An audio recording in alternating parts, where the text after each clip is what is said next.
Hi guys, this is उत्कर्ष श्रीवास्तव। अब हम बात करते हैं एनोनिमस इनर क्लास की। एनोनिमस का मतलब होता है जिसका कोई नाम ना हो। तो एनोनिमस इनर क्लास वो इनर क्लास है जिनका एज ए यूजर हम कोई नाम प्रोवाइड नहीं करते हैं। तो non static inner class can also be anonymous, यानी कोई भी नॉन स्टैटिक इनर क्लास को हम एनोनिमस कर सकते हैं एज पर अवर रिक्वायरमेंट, मगर कोई स्टैटिक इनर क्लास एनोनिमस नहीं हो सकते। Such a class is defined within a block or a method and doesn't have a name. It either extends a class or implements an interface.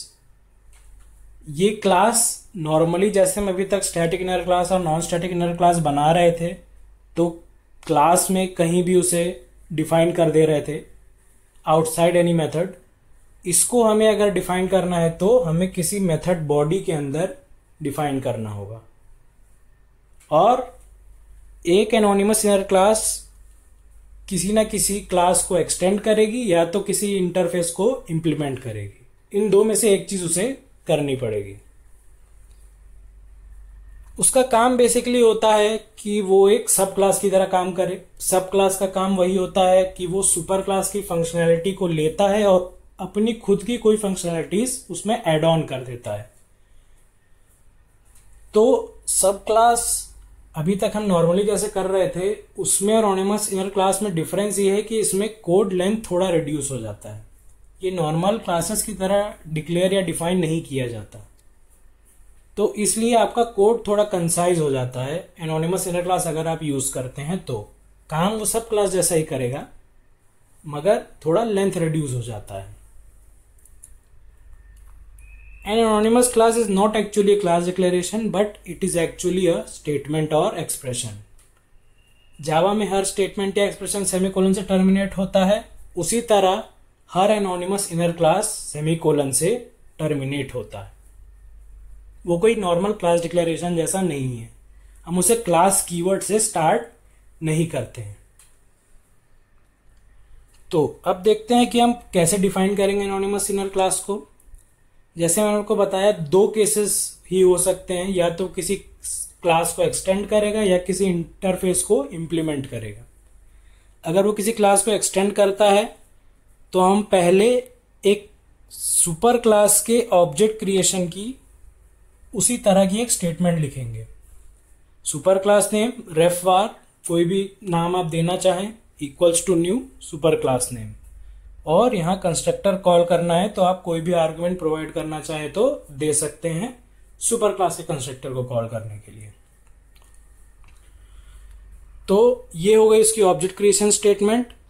अब anonymous inner class define करने के लिए हम यहाँ opening brace लगाएंगे और जो भी मेथड और डेटा मेंबर जिस तरह से हम नॉर्मल क्लासेस में लिखते हैं वो लिखना चाहें तो यहाँ पे लिखेंगे। ये सारा पार्ट एक क्लास में बनेगा जब जेआरई इस कोड को कंपाइल करेगा, और उस क्लास को जेआरई खुद ही एक नाम दे देगा। तो हमने असल में इस क्लास को कोई नाम नहीं दिया, जेआरई ने इसको एक नाम दिया है। तो हमारे लिए ये एक एनोनिमस क्लास हो गई। ये असल में एक सब क्लास है सुपर क्लास का। तो इनहेरिटेंस के सारे रूल जो डिस्कस किए थे मैंने, वो सब फॉलो होंगे यहाँ पे। आप सुपर क्लास के मेंबर्स को ओवरराइड, यूज सब कुछ कर सकते हैं। तो यहां पे आ गया एनोनिमस इनर क्लास का पार्ट, और फिर क्लोजिंग ब्रेस से वो क्लास का कोड टर्मिनेट हो जाएगा और सेमीकोलन से ये स्टेटमेंट बंद हो जाएगी। ये असल में तो एक स्टेटमेंट ही है, इसको टर्मिनेट करना है सेमीकोलन से। तो इसीलिए एनोनिमस इनर क्लास एक स्टेटमेंट है, क्योंकि वो सेमीकोलन से टर्मिनेट हो रही है। वो कोई क्लास डिक्लेरेशन नहीं है, क्योंकि क्लास डिक्लेरेशन सेमीकोलन से टर्मिनेट नहीं होती है। अब अगर किसी एनोनिमस इनर क्लास को इंटरफेस को इंप्लीमेंट करना है तो हम ऐसा ही काम करेंगे। यहाँ पे लिख देंगे इंटरफेस नेम रेफ वार न्यू इंटरफेस नेम, और जो भी डेटा मेंबर्स और मेथड डेफिनेशंस लिखनी है वो यहाँ पे लिख देंगे। अब यहाँ पे हम इंटरफेस का ऑब्जेक्ट नहीं बना रहे हैं, हम इंटरफेस का रेफरेंस वेरिएबल बना रहे हैं जिसमें इस एनोनिमस इनर क्लास का ऑब्जेक्ट बनेगा और उसका एड्रेस डाल दिया जाएगा। यही काम होता है एनोनिमस इनर क्लास का। एक ही ऑब्जेक्ट बन सकता है एक एनोनिमस इनर क्लास से, और वो एक लौता ऑब्जेक्ट इस नाम से रिफर होगा पूरे प्रोग्राम में।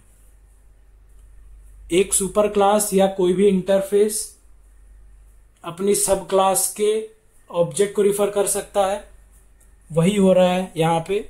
ये सुपर क्लास का रेफरेंस वेरिएबल इस एनोनिमस इनर क्लास के बने हुए ऑब्जेक्ट का एड्रेस रखेगा और उससे इस्तेमाल करेगा।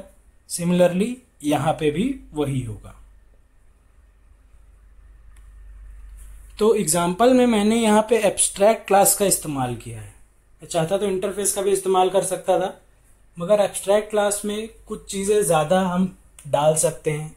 मेथड डेफिनेशंस डाल सकते हैं, एक्सेस स्पेसिफायर का इस्तेमाल कर सकते हैं। इंटरफेसेस में थोड़े रेस्ट्रिक्शंस आ जाते हैं, तो इंटरफेस को अगर हम as an anonymous inner class के इस्तेमाल में देखें तो वो कोड थोड़ा सिंप्लीफाई हो जाता है। यहाँ पे हम कोई और चीज़ें भी एक्स्ट्रा देख सकते हैं और समझ सकते हैं। तो मैंने एब्स्ट्रैक्ट क्लास में एक डेटा मेंबर बनाया, एक कंस्ट्रक्टर बनाया जो एक आर्ग्यूमेंट ले रहा है और वैल को इनिशियलाइज कर दे रहा है। सेट वैल मेथड बनाया जो एब्स्ट्रैक्ट नहीं है, तो मैंने यहाँ पे उसकी डेफिनेशन प्रोवाइड की है, दिस डॉट वैल, यानी इस वैल को ये वाली वैल्यू इनिशियलाइज कर दे और प्रिंट कर दे anotest set method called value updated. अब इस एब्स्ट्रैक्ट क्लास में मैंने एक एब्स्ट्रैक्ट मेथड बनाया जिसकी कोई डेफिनेशन नहीं दी है मैंने, abstract protected void get val. अब आ जाते हैं दूसरी क्लास पे, क्लास चेक। इसमें एक इंटीजर टाइप का डेटा मेंबर है, एक डिफॉल्ट कंस्ट्रक्टर है जो ch को एक वैल्यू दे रहा है, एक डिस्प्ले मेथड है जो ch की वैल्यू को प्रिंट कर दे रहा है। अब आते हैं इस मेथड पे। ये एनोटेस्ट टाइप के एक रेफरेंस वेरिएबल को रिटर्न कर रहा है। रिटर्न टाइप इसका एनोटेस्ट है, इसका नाम है एनो, और ये पहले स्टेटमेंट में प्रिंट कर रहा है इन मेथड एनो। उसके बाद मैंने एनोनिमस इनर क्लास डिफाइन करने का एक कोड लिखा है, anotest ob equals to new anotest 10 provide कर दिया है, क्योंकि यहाँ पे एक पैरामीटराइज कंस्ट्रक्टर है, डिफॉल्ट कंस्ट्रक्टर नहीं है, हमें पैरामीटर प्रोवाइड करना पड़ेगा।